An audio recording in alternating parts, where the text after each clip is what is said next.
Wesh wesh canne à pêche, c'est Aspros et aujourd'hui première vidéo où il n'y aura pas de script. En gros là je vais juste essayer de vous divertir. Ce qui se passe, on est sur une vidéo donc tier list des meilleurs personnages. Alors évidemment c'est très subjectif, meilleurs personnages c'est meilleurs personnages selon moi. Donc on va regarder un petit peu tout, le développement du personnage, ce qu'il a fait dans la série, peut-être même physiquement, à quoi il ressemble, tout ça. On est vraiment sur quelque chose de très subjectif, donc voilà. N'hésitez pas à me dire quel personnage vous auriez mis plus haut, quel personnage vous auriez mis plus bas, et quel personnage est selon vous le meilleur. Pour vous présenter un petit peu les différentes catégories, ce qui va se passer, c'est que tous les personnages qui seront candidats au titre de meilleur personnage, parce qu'évidemment il n'y en aura qu'un seul à la toute fin, qui se situera dans cette catégorie, la catégorie du GOAT, seront dans la catégorie candidat. Et ensuite, voilà, on va essayer de placer un petit peu tout ça pour avoir une liste, pour avoir un classement le plus fidèle possible. Il se peut, je vous avoue, que je rajoute une catégorie ou que j'en supprime une, ça on verra avec le temps. Il y a pas mal de personnages, alors je sais pas trop combien de temps cette vidéo va durer, je vais essayer de faire en sorte qu'elle dure pas non plus 1 h 30. Si je vois que ça dépasse les 30 minutes, je pense qu'on va diviser ça en deux. En fait, ça dépend. Parce que si à 30 minutes on en est genre ici, ça sert à rien. On va allonger la vidéo et puis c'est tout. Je pense qu'on a fait un petit peu le tour. D'ailleurs, excusez-moi si je zozote un petit peu de temps en temps, hein. Forcément, c'est la première fois que je m'occupe de faire ça en direct. Et puis voilà. Alors, on va commencer par le troisième Raikage. Le troisième Raikage, c'est pas un personnage qui a été forcément très développé. Moi, je l'aime bien. J'aime bien en fait ses pouvoirs. J'aime bien le fait qu'il soit redouté par tout le monde, qu'il ait tenu 3 jours et 3 nuits contre 10 000 ninjas. Il y a un côté badass, on va pas se le cacher. Pour moi, le côté badass, c'est vraiment. On va mettre B. On va mettre B. On va mettre B. En fait, je vous avoue, c'est parce que je sais pas trop encore quelle échelle prendre parce que techniquement, j'ai pas encore commencé, donc voilà, c'est un petit peu la valeur étalon. Je pourrais le monter par la suite. Le troisième Raikage, bah, c'est un petit peu pareil que son père. On l'a un petit peu plus vu. La seule différence, c'est que lui, bon bah, il a un peu plus développé, il est moins badass, mais bon. Ouais, je pense que c'est assez kiff-kiff. Après, je préfère quand même le père. Azuma. euh, Azuma. C'est un personnage qui me laisse un petit peu indifférent, je vais pas vous le cacher. Pour moi, Azuma, en fait, c'est le genre de personnage qui est vraiment. Comment dire, qui est vraiment adapté pour mettre en lumière les autres personnages. Pour moi, Azuma rend stylé Shikamaru. Pour moi, Azuma rend stylé Shoji. Mais en tant qu'individu lui-même, je le trouve pas si foufou que ça. Genre, ses pouvoirs, ils sont pas spécialement. Enfin, il est un petit peu particulier, effectivement, avec ses lames de chakra, son katone trop stylé en mode cendre. J'avoue, il y a un petit style. Physiquement, bon, voilà, hein, c'est pas foufou, mais c'est pas dégueulasse non plus. Voilà, on va dire personnage moyen. Pour moi, le personnage, en vérité, il sert plutôt à Shikamaru qu'à lui-même. Donc, désolé hein, s'il y a des fans de Suma. Boruto. Lui, j'ai presque envie de ne pas le placer. Parce que, bah, du coup, je comptais faire une vidéo sur Boruto. Est-ce que c'est bien? Est-ce que c'est cool? Euh... Le show Boruto, je le trouve très cool. Le personnage, pas tant que ça. Je suis pas forcément fan de lui. Je comprends un petit peu ce que l'auteur a voulu nous montrer avec ce personnage, la relation avec Naruto, le délire d'un Naruto qui lui a tout eu.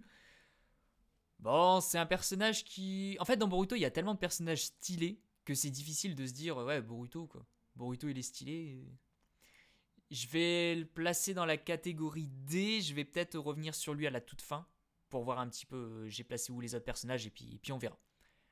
Grand-mère Shio, elle est stylée. Physiquement, bon, c'est pas forcément ma tasse de thé, hein, parce qu'elle est un petit peu trop vieille, mais elle est plutôt stylée, discours assez émouvant, le combat stylé contre Sasori, c'est ninja marionnettiste vraiment badass. Je pense qu'on peut la placer catégorie B. Alors, évidemment, catégorie B, pas au niveau des deux autres, c'est pour ça que je devrais peut-être rajouter une petite catégorie à la fin, on verra un petit peu comment ça se goupille. Mais ouais, ouais, non, vous savez quoi, je vais rajouter, je vais le mettre ici. Je trouve que c'est beaucoup plus voilà, beaucoup plus représentatif de ce que je pense. Pour moi, en fait, ce personnage, il est vraiment au-dessus des deux là, je peux pas le mettre dans la même catégorie. Mais ouais, en tout cas, même Ishio, j'aime beaucoup ces 10 pantins de Shikamatsu, je crois. Ouais, vraiment stylé, sympa. Puis pour les joueurs de Naruto Storm 3, vous savez. Vous savez. Shoji. Shoji, bah...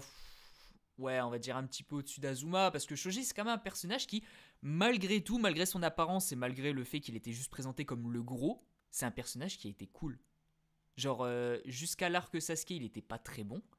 Quand on est arrivé dans l'arc récupération de Sasuke, il nous a montré vraiment ce dont il était capable. Hein. Vraiment, c'est un personnage super gentil, mais qui défend ses potes. En plus, son pouvoir est plutôt stylé quand il utilise le papillon. Et puis dans Shippuden, on l'a un peu oublié jusqu'à la Grande Guerre, son combat avec Azuma. Donc ouais, il est un peu stylé quand même. Je vais peut-être le mettre plutôt dans la catégorie C.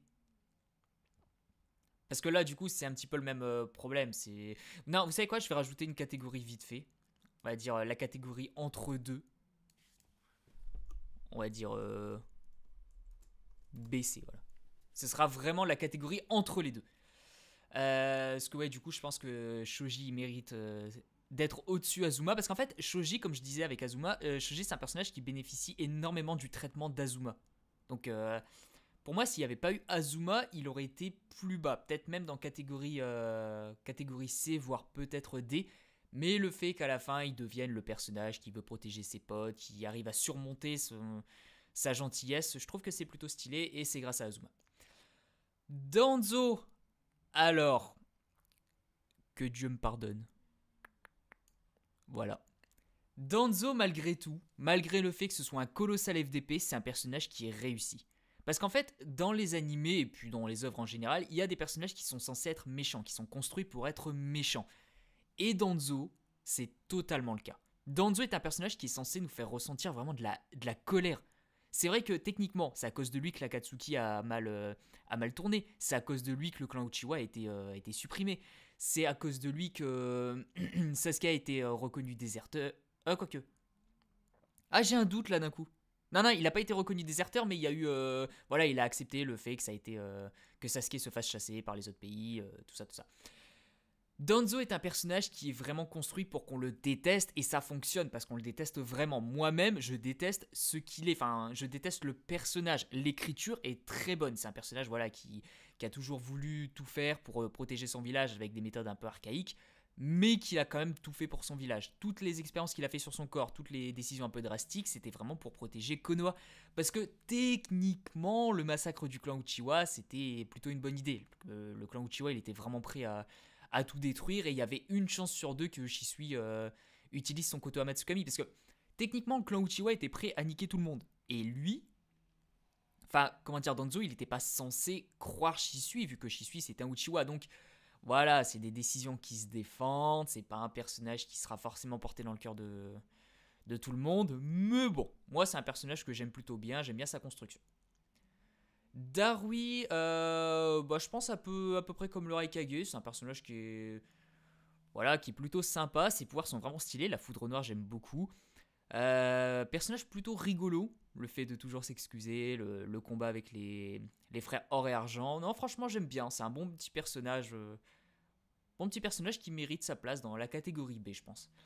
B c'est vraiment moyen supérieur, hein. On est vraiment sur des personnages ouais, moyen supérieur, voire des personnages qui sont bons. C'est un personnage qui mérite d'être là et je pense que personne ne sera en désaccord. Deidara, bordel, qu'est-ce que je l'aime. Deidara est vraiment trop stylé. Ses pouvoirs déjà ils sont uniques, ça c'est quelque chose qui est assez sympa dans les mangas en général. C'est un personnage qui est plutôt rigolo, c'est un personnage qui a des convictions et franchement, voilà, catégorie A. Je vais pas faire de classement dans les différentes catégories, vous savez par exemple placer ce personnage là, mais je pense que pour l'instant Deidara serait mon préféré de la catégorie A. Fou, alors Fou, j'ai oublié de le préciser également, mais je vais compter les hors-séries. Parce que j'ai également vu tous les hors-séries. Et t'as des personnages comme Fou par exemple qui n'ont rien fait dans le manga, si ce n'est le combat contre Naruto Ibi à la toute fin, mais c'était même pas vraiment elle. Voilà, je vais prendre en compte les hors-séries et franchement je la placerai catégorie B. C'est un personnage qui est plutôt rigolo, c'est un personnage qui est dynamique, elle fait pas trop penser à un Jinchuriki en vérité. Mais elle l'est. Niveau du skin, elle est plutôt sympa, j'aime beaucoup ses skins, et puis en plus sur Naruto Storm 3, elle était vraiment trop stylée. Ah, de toute façon, c'est ma catégorie, hein. Vraiment, j'utilise les données que je veux. Ouais, non, franchement, Fou, j'aime bien. Gaara. je pense que là, on est tombé sur le premier candidat au trône. Gaara, après, je vais pas vous le cacher, je pense pas que ce sera le personnage numéro un. Enfin, de toute façon, je sais déjà qui est mon personnage préféré, mais dans tous les cas, si je devais faire un classement des meilleurs personnages de manière très objective, je ne pense pas que Gaara serait le premier, mais Gaara est un personnage absolument incroyable qui bénéficie du traitement du Naruto-like. Vous savez, les Naruto-like, les personnages qui ressemblent à Naruto, mais qui ont vécu ou qui n'ont pas vécu un événement particulier et qui font qu'ils ont totalement changé. Gaara est un personnage qui est absolument incroyable sur plein d'aspects. Déjà, le fait que ce soit exactement comme Naruto, la seule différence, c'est que lui, il a pas rencontré d'Iruka. Le fait que ce soit un personnage qui ait des pouvoirs vraiment stylés, que ce soit un personnage qui était le mal absolu, parce que vraiment le premier Gaara était extrêmement flippant, on pensait que Gaara allait être le grand méchant de tout l'univers, et finalement qui devient un personnage sur qui on peut compter, qui devient un Kage, et qui devient un putain de leader de l'espace. Vraiment, Gaara est un personnage incroyable que j'adore. Niveau du skin, je l'adore. Niveau de ses pouvoirs, je l'adore. Niveau de la Grande Guerre, il était incroyable. Sa rencontre avec son père, le fait qu'on découvre pourquoi il possède du sable qui le protège. Enfin, c'est... Gaara est absolument incroyable. C'est peut-être l'un des Naruto-like les plus stylés. Ça doit jouer avec Obito, avec Nagato. Ouais, alors, non, en fait, c'est pas forcément l'un des Naruto-like les plus stylés. Mais bordel, il a été incroyable. Tiens, merde, j'ai oublié son nom, lui. Oh, le Mizukage, j'ai oublié son nom. Ah, je suis désolé. Je suis désolé, mec. Ouais, désolé. Je le placerai catégorie B. C'est un personnage qui est plutôt marrant, qui est, qui est un petit peu orgueilleux, en mode... au début, il donnait ses points faibles, et puis au final, bon, allez, vas-y, démerdez-vous. Plutôt sympa, ses pouvoirs, ils sont assez rigolos. J'aime beaucoup ses clones d'eau explosifs. Enfin, c'est ouais, une sorte d'eau vaporisée, donc c'est plutôt sympa. Je suis désolé, j'ai oublié son nom. Oh, de toute façon, je compte sur vous dans les commentaires pour me dire c'est quoi son nom. De toute façon, je pense que c'était prévu. Aku. Aku, personnage, potentiellement le personnage le plus sous-coté de cette œuvre. Il y a tellement à dire. En fait, Aku, c'est littéralement comme Gaara. C'est un Naruto-like qui lui, n'a... En fait, lui a rencontré un personnage. C'est un personnage qui a été craint par ses pouvoirs, qui était seul, et qui a rencontré une personne. Naruto a rencontré Iruka, qui était une bonne personne et qui l'a remis dans le droit chemin. Aku a rencontré Zabuza, qui l'a... Je vais pas dire enfoncé dans les ténèbres, mais qui l'a pas poussé à faire le bien, forcément. Zabuza, il voulait prendre le contrôle de son pays, donc bon. Personnage extrêmement sous-coté. Après, je peux pas dire qu'il fait vraiment partie des candidats parce que ne serait-ce que Gaara est supérieur à lui. Catégorie A, et je pense même que je vais rajouter une catégorie entre les deux. Parce que pour moi, Aku est un personnage qui est au-dessus des deux autres, mais qui n'est pas... Voilà, puis là, je vais marquer AB. Hop là. C'est un personnage qui mérite d'être au-dessus des autres. Ses pouvoirs sont vraiment trop stylés. Niveau puissance, il est giga sous-coté. Ça, je ferai une vidéo un jour parce que... Est-ce que vous savez que Aku, quand il utilise son espèce de prison de glace, là où il y a tous ces miroirs, il se déplace entre deux miroirs à la vitesse de la lumière. C'est exceptionnel. Vraiment, genre exceptionnel.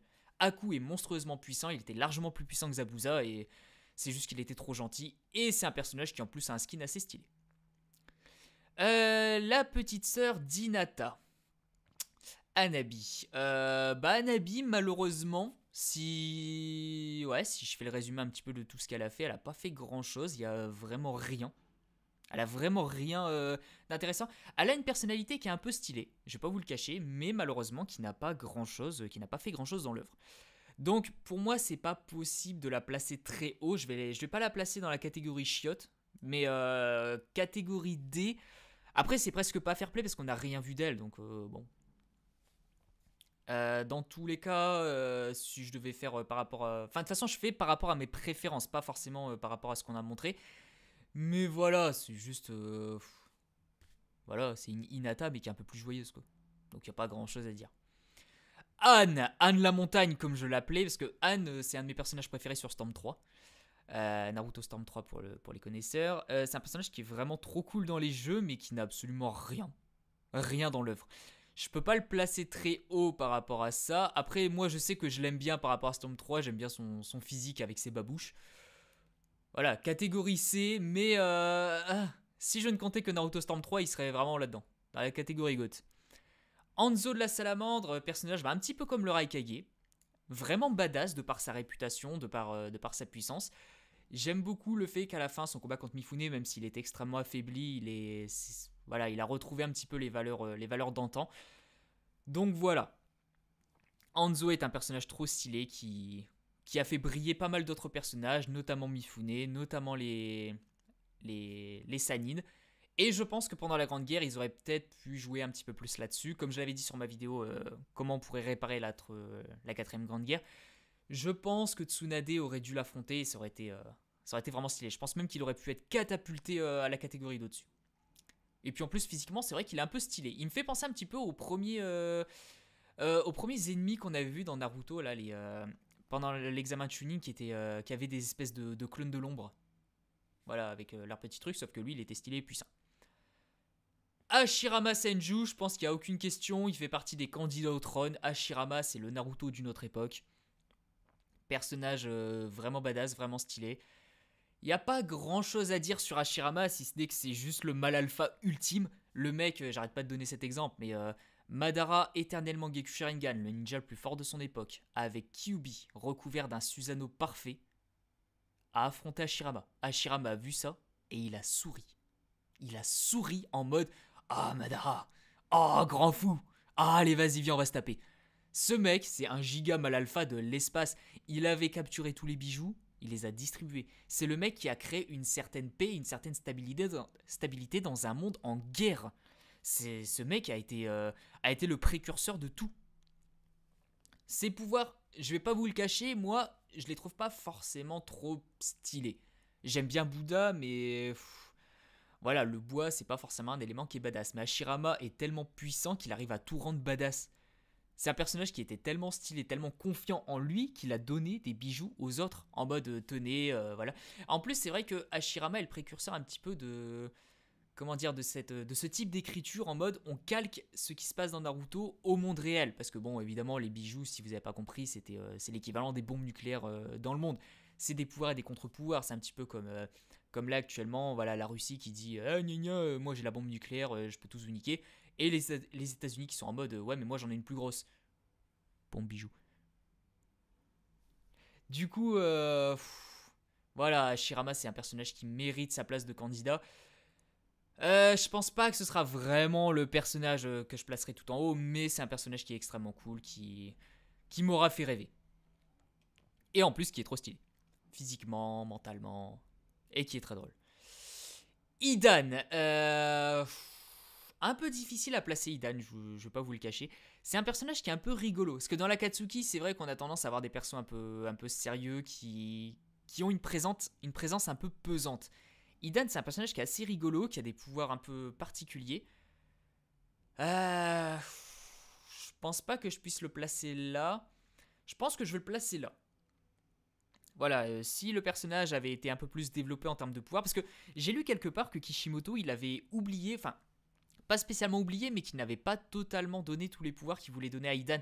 Je crois que sa faux, elle a un pouvoir particulier, mais qui n'a juste pas été développé. Donc, ouais. Idan, c'est un personnage qui est un petit peu rigolo quand même, qui a des pouvoirs sympas, qui est dans un arc assez stylé, mais qui est pas forcément foufou. Voilà, il est plutôt moyen. Hinata. Alors, là, je pense qu'il va y avoir un gros souci avec vous. Hinata est le personnage dans Naruto que j'aime le moins. Alors, je sais que beaucoup la considèrent comme la meilleure personnage, tout ça, mais je vais vous expliquer. Hinata, selon moi, est un personnage qui n'a rien fait, qui n'a vraiment rien fait de l'œuvre, à part une fois. Si vous faites une liste de tous ses accomplissements et de tout ce qu'elle représente, il n'y a pas grand-chose. De tout Naruto, le seul truc qu'elle a fait en fait, c'est elle a osé tenir tête à Neji pour la première fois en étant encouragée par Naruto, et elle s'est juste fait démonter. Neji, si elle avait réussi à faire changer d'avis Neji, genre Arate peut devenir plus fort qu'un génie, tout ça, elle aurait pris des points. Mais c'est parce que le conflit Hyuga, le conflit interne des Hyuga est stylé, il est vraiment stylé. Le problème, c'est qu'Hinata n'a rien à voir là-dedans. Hinata, c'est juste, elle fait partie du bon côté de la famille, et c'est tout. Neji est le personnage et le Hyuga le plus stylé. Et le problème avec ça, c'est qu'Hinata n'a absolument rien fait pour justement pour changer les choses. Elle a juste accepté sa faiblesse et c'est tout. Dans Naruto, elle a rien fait. Dans Naruto Shippuden, en dehors de la partie Pain, vide. Elle a littéralement rien fait. Alors, je sais qu'il y a des gens qui vont pouvoir dire mais pendant la Grande Guerre, voilà, elle a tenu la main de Naruto, elle lui a redonné courage, tout ça, tout ça. Ouais, mais les gars, c'est un personnage qui est extrêmement mis en avant pour rien. On la voit jamais. Les seuls moments où on la voit, c'est aller derrière un arbre en train de regarder Naruto, en train de rougir, tout ça. Le seul développement qu'elle a eu, je suis désolé, entre Naruto et Naruto Shippuden, c'est de la poitrine. Enfin, au moment... Ouais, Hinata, j'arrive vraiment pas avec ce personnage. Je suis désolé par rapport à ce qui va se passer, parce que je sais qu'Hinata a énormément de fans, mais je ne peux pas. Dans tous les cas, c'est vraiment... N'oubliez pas que c'est une liste selon mes propres goûts. Hinata, je ne l'aime juste pas. C'est un personnage qui malheureusement est trop mis en avant et qui est trop comparé par exemple à un personnage comme Sakura qui elle a au moins une écriture. On peut ne pas aimer Sakura mais au moins Sakura elle a vraiment une profondeur d'écriture.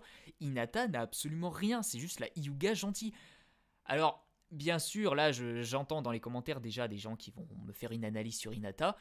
Je vous attends, vraiment j'ai aucun problème, je sais que des personnages peuvent considérer Hinata comme un personnage bien écrit et franchement ce sera un plaisir de vous lire. Mais ça ne marche pas avec moi. C'est vraiment un personnage qui j'y arrive pas. Je ne comprends pas cet engouement pour ce personnage parce que évidemment l'engouement principal pour ce personnage, je pense que c'est juste le sexe intérêt de Naruto. Dans tous les mangas, dès qu'il y a un personnage féminin qui veut sortir avec le héros, ce personnage gagne directement en points, parce que on regarde les mangas pour différentes raisons. Il y en a qui regardent les mangas pour voir les relations amoureuses entre deux personnages. Et bon, le personnage de Naruto et Hinata, ça marche pas avec moi, mais ça peut marcher avec d'autres personnes, donc je peux comprendre, mais ça marche pas avec moi, et Hinata restera dans la catégorie tout en bas, et sera peut-être même potentiellement le seul personnage qui sera là-dedans. Hiruzen Sarutobi. Personnage que j'adore, qui sera propulsé à la catégorie A. Il a pris des décisions... Enfin, c'est même pas qu'il a pris des décisions, mais c'est vrai qu'il n'a pas forcément été le plus utile des Hokage, par exemple pour le massacre du clan Uchiwa. Mais bon, faut quand même comprendre que c'est un personnage qui a été Hokage extrêmement longtemps, qui a été Hokage alors qu'il avait totalement passé son apogée, qui était juste trop vieux. Il passait tout son temps à faire son job et il n'a pas la reconnaissance qu'il mérite. Voilà, personnage après, physiquement, il était un petit peu stylé, pas foufou, mais un petit peu stylé. C'est un personnage qui a vraiment aidé Naruto à sortir de sa solitude parce que c'est lui qui a choisi l'équipe de mettre Sasuke pour que Naruto en fasse son rival. C'est lui qui a choisi l'examinateur Kakashi, tout ça. Bon, voilà, Hiruzen il mérite un petit peu. Ino, malheureusement il n'y a pas grand chose sur Ino. Voilà, hein, c'est un petit peu comme Sakura, sauf que elle était moins inutile dès le début et a fini plus inutile que Sakura. Donc c'est vraiment une Sakura pourrie. Je sais que beaucoup l'aiment bien parce qu'elle est jolie, c'est vrai, mais ça suffit pas. Puis en plus, ouais, ses pouvoirs ils sont pas forcément incroyables. Ils sont originaux, mais ils sont pas incroyables. Iruka, un petit peu comme Azuma, c'est un personnage qui me laisse un peu indifférent. C'est un personnage qui est extrêmement populaire, j'en ai parlé dans mon épisode sur les 10 choses que vous ne savez pas sur Naruto.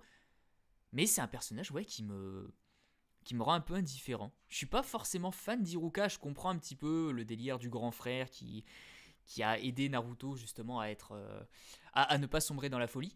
Mais moi ça fonctionne pas très bien avec moi. Je ne déteste pas Iruka, mais il est vraiment genre moyen. C'est du pain de mie, Iruka. Tu peux pas ne pas aimer du pain de mie, mais tu peux pas dire le pain de mie, j'adore ça. Donc voilà. Itachi Uchiwa.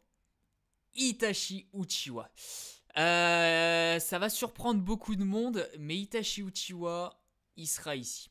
Je déconne, je suis désolé. Itachi Uchiwa, c'est évidemment un candidat pour le trône de meilleur personnage, et non seulement c'est un candidat, mais c'est un sérieux favori. Je vais le placer ici parce qu'évidemment Itachi D3 c'est clairement mon personnage préféré, c'est clairement l'un de mes personnages préférés de toute l'œuvre, potentiellement un de mes personnages préférés de tous les mangas confondus, Itachi, que ce soit écriture, que ce soit physique, que ce soit des pouvoirs, que ce soit de n'importe quoi, c'est un personnage monstrueusement stylé. Évidemment, on met en avant en général son écriture, parce que son écriture, son plot twist, le ninja, le Hokage de l'ombre, le fait qu'à 7 ans, c'était déjà, il avait la mentalité d'un Hokage, ses pouvoirs trop stylés, le fait que...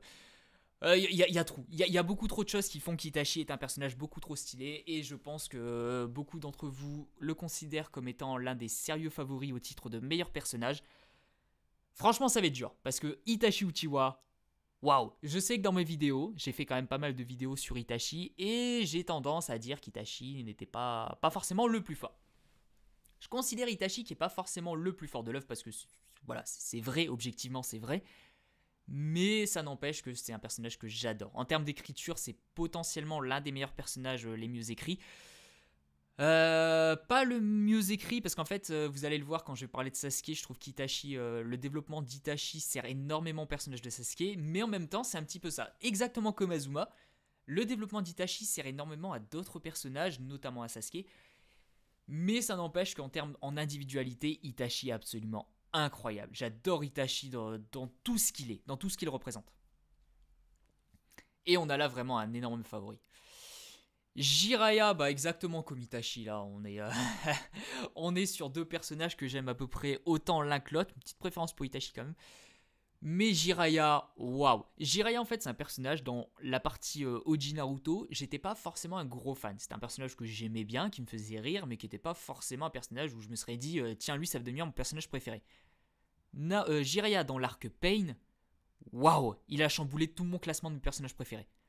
Jiraiya, il nous a montré que c'était un personnage qui non seulement était rigolo, mais qui pouvait être monstrueusement stylé. On a découvert un petit peu son histoire. De toute façon, on a découvert son histoire un petit peu à travers toute l'œuvre. On a découvert le fait qu'il a entraîné ses élèves. Le fait qu'il était déçu de ne jamais pouvoir séduire Tsunade. Le fait qu'il était déçu de ne pas avoir pu sauver son prof, son élève. Voilà, Jiraiya est un personnage incroyable, ses pouvoirs sont trop stylés, physiquement il est incroyable. Jiraiya, c'est un petit peu le grand-père qu'on aurait tous aimé avoir, le grand-père un petit peu pervers, mais rigolo, mais attachant, mais trop stylé. Jiraiya, badass man. Et en plus, regardez, physiquement cette tronche. Osez me dire qu'il est pas trop stylé. Jirobo, bon bah voilà, hein. Je suis désolé. En fait, Jirobo, je trouve qu'il est un petit peu... Non, vous savez quoi, non. En fait, je peux pas ne pas mettre... parce qu'en fait, à la limite, je préfère presque Hinata à Jirobo, mais... Jirobo, il a pas grand-chose. Mais après, c'est pas un personnage qui est fait pour avoir forcément une histoire très développée. Il a juste des pouvoirs un peu stylés, mais parmi les 4 du son, enfin des 5 si on considère Kimimaro comme parmi ce groupe, voilà, il n'y a pas grand-chose, c'est juste, il est là, il est costaud, quoi. Jugo, j'aime bien. Merde. J'aime bien Jugo, il est plutôt sympa, il est plutôt stylé, j'aime bien cette relation avec Kimimaro qu'il a retrouvée avec Sasuke. Voilà, c'est pas un personnage qui me fera forcément vibrer, mais c'est un personnage quand il est à l'écran, ça me dérange pas, plutôt sympa. Kabuto. Hop là, j'adore Kabuto. Pas forcément cette version de Kabuto, mais toutes les versions de Kabuto, notamment Kabuto Maru, donc le Kabuto Modernite. Personnage un peu sous-coté dans l'ombre d'Orochimaru évidemment, mais qui a quand même pas mal de charisme, qui a une histoire vraiment touchante, qui est un des personnages même avec l'histoire la plus touchante selon moi. Vraiment, c'est une histoire qui m'a un petit peu marqué, et je pense notamment que c'est pour ça que je considère que le match Itachi Sasuke contre Kabuto est l'un de mes préférés de l'œuvre. Voilà, Kabuto y est pour beaucoup, c'est un personnage qui n'avait rien, qui n'était personne, et qui a essayé malgré tout de devenir quelqu'un, quitte à prendre la personnalité de quelqu'un d'autre. Et voilà, je trouve ça un petit peu triste dans ce monde ninja. Ça montre un petit peu d'autres aspects du monde ninja qu'on n'avait pas encore vu, l'aspect de l'identité. Kabuto a vraiment bien géré. Kaguya, je la déteste pas. Mais c'est pas un personnage qui me rend foufou. Malheureusement, elle n'a pas été très développée dans Shippuden, donc dans la deuxième partie de Naruto. Mais c'est pas forcément un mauvais personnage. À voir dans Boruto comment ça avance, parce que là, comme vous voyez, on est le 22 février. 22 février, il n'y a pas tant de choses qui a été dit sur Kaguya. À voir par la suite si Kaguya, on nous donne un petit peu plus de background. Si je compte les hors-série, ouais, Kaguya pourrait... Ouais, vous savez quoi, je vais la faire grimper un petit peu. Mais bon, c'est pas forcément foufou. Kakashi. Voilà. Kakashi, évidemment, l'un des personnages les plus stylés dans tout. C'est un personnage qui sait tout faire, qui a tout vu, qui a tout connu, qui a participé à 2 grandes guerres, qui a speedrun son histoire à l'académie, l'un des plus grands génies de l'histoire de Konoha et du monde ninja, le mec qui est reconnu dans le monde entier, un mec super badass, super intelligent, super drôle. Il y a tout. Vraiment, Kakashi, c'est le package parfait du ninja parfait. Je vais pas forcément développer 3 heures sur ce personnage parce que vraiment je pourrais développer 3 heures. Kakashi, c'est peut-être même le personnage le plus complet qui existe en termes de package de ce que doit faire un bon ninja. Parce qu'un bon personnage, c'est un personnage voilà, qui a une moyenne en termes de style, en termes d'écriture, en termes de background, de pouvoir, de charisme, tout ça. Et Kakashi, à mon sens, c'est celui qui a la moyenne la plus élevée. Il est vraiment compétent dans tout. Donc, ouais, Kakashi, c'est pareil, sérieux candidat. Euh, j'ai beaucoup de mal à dire lequel des deux je préfère entre Itachi et Kakashi, mais waouh! Je pense que je préfère même un petit peu Kakashi de par rapport à l'écriture. Parce qu'en fait, Kakashi, il a quand même un autre avantage, c'est qu'il peut être comparé à d'autres personnages. Genre, on peut mettre en exergue Kakashi et Obito à Naruto et Sasuke. Et c'est vrai que Kakashi, ça le rend. Voilà, ça lui rajoute un petit peu de style dans l'écriture. Je vois qu'on est déjà à 31 minutes, donc on va en faire quelques-uns encore. On va s'arrêter à Killer Bee, on gardera ça pour l'épisode suivant. Et puis l'épisode suivant, on terminera tout ça. Kakuzu, un petit peu comme Hidan, c'est un personnage qui est un petit peu rigolo malgré lui. C'est un personnage qui est très sérieux, mais le fait qu'il soit avec Hidan, ça le rend un petit peu rigolo. Ses pouvoirs sont sympas. Son combat contre Kakashi était vraiment sympa. Un petit peu dommage qu'on n'ait pas un petit peu plus vu de lui sur son background. On sait qu'il a été enfermé par son village parce qu'il a échoué à la tâche facile, vraiment facile, hein, je comprends pas pourquoi il a échoué, de tuer Hashirama Senju, le dieu des shinobi. Pourtant, c'était une mission à portée de n'importe qui, enfin, je comprends pas. Ouais, Kakuzu, plutôt sympa. Pas forcément l'un des personnages de l'Akatsuki qui aura marqué le plus de monde, mais l'arc Hidan et Kakuzu est extrêmement sous-coté. Peut-être même c'est l'arc le plus sous-coté qui existe. Kankuro me laisse un petit peu indifférent. Je vais pas vous le cacher, de la fratrie du sable, c'est celui que j'aime le moins. Ouais, ces marionnettes. Enfin, quoique, pendant la guerre, ces marionnettes sont vraiment stylées. Le fait qu'ils puissent utiliser Sasori, il y a un petit style, je vais pas vous le cacher. Mais c'est pas un personnage qui me plaît tant que ça. Karine va être excessivement haute, je suis désolé. Mais je pense que je pourrais la placer dans la catégorie B. Karine, pour moi, c'est vraiment le MVP de l'équipe Sasuke. Sans compter Sasuke, évidemment. Karine, elle est vraiment rigolote. C'est un personnage qui est vraiment psychopathe, genre folle amoureuse de Sasuke, mais de manière psychopathe, mais qui est quand même stylé. Genre, moi j'aime beaucoup Karine, j'aime beaucoup son histoire qui est elle aussi un petit peu touchante. Vraiment dommage qu'on l'ait pas vu plus en action, j'aurais aimé la voir plus en avant. Et bon, j'aurais aimé plus de hors-série sur elle, mais tant pis. Kiba, je suis désolé, j'aime pas trop Kiba. Kiba, c'est un personnage qui est fait pour être drôle, qui est fait pour être un peu... Vous savez, un petit peu le personnage minable. En mode le minable attachant. Le personnage qui est censé se la jouer en mode... de toute façon, c'est lui qui avait dit au tout début ah, l'équipe des ratés reçoit le sensei raté. Sauf que bon, on va pas se le cacher, l'équipe Kuronai, c'est l'équipe la plus ratée qui existe. Hein. Et Kiba, bon bah voilà. Après, Kiba, il y avait quand même des trucs sympas en termes d'écriture. Vous savez quoi, je vais peut-être même le placer un petit peu plus haut. Le fait que justement, c'est lui qui affronte Naruto, j'ai trouvé ça sympa. Le combat n'était pas particulièrement épique, mais j'ai trouvé ça plutôt sympa. Son combat contre Sakone Ukon était vraiment trop stylé. Mais en dehors de ça, il n'y a pas grand-chose. C'est le personnage, comme je vous ai dit, minable attachant. Ça marche moyennement avec moi, mais voilà, c'est quand même plutôt sympa. Et enfin, pour conclure cet épisode d'aujourd'hui, je suis presque un petit peu déçu d'avoir commencé par là, parce que même s'il y a quand même des personnages, des GOAT, il y a d'autres personnages là qui vont être vraiment stylés.